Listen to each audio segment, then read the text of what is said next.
Nitwa Nirere Jael,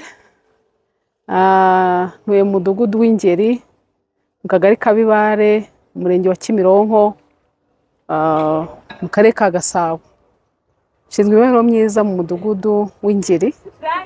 Rero uyu munsi twakoze umuganda, twagiriwe ubuntu bwo kubona abakoreya batuye mu mudugudu wacu, baje ari benshi baza kudufasha umuganda.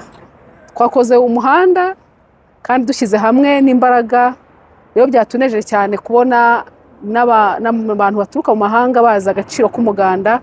Umuganda ari ugushyira hamwe, ni ugukorera igihugu, gutekereza ku byateza imbere igihugu cyacu, kandi tukaganira nanone haba hari ubutumwa tuvuga nyuma y'umuganda, kugira ngo cyane cyane muri iyi minsi turi gutegura kwibuka Jenoside yakorewe Abatutsi 1994. Uyu ni wo muganda wa nyuma.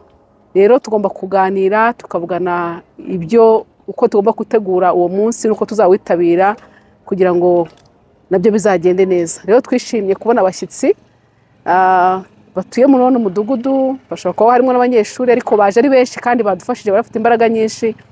Natwe byaduhaye kwishima ko hari n'abanyamahanga batekereza ko umuganda ari w'agaciro.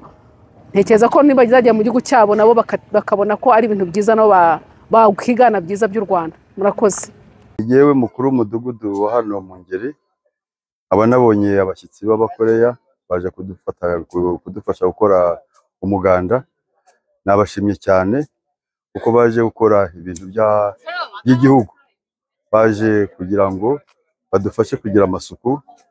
Twakase ibyatsi, twakoze imihanda, ibintu byose ndabona babigenze neza. N'abana beza rero batuye mu mudugudu wacu, bari ibarabara rya 214, bakora ibikorwa byo gufasha igihugu.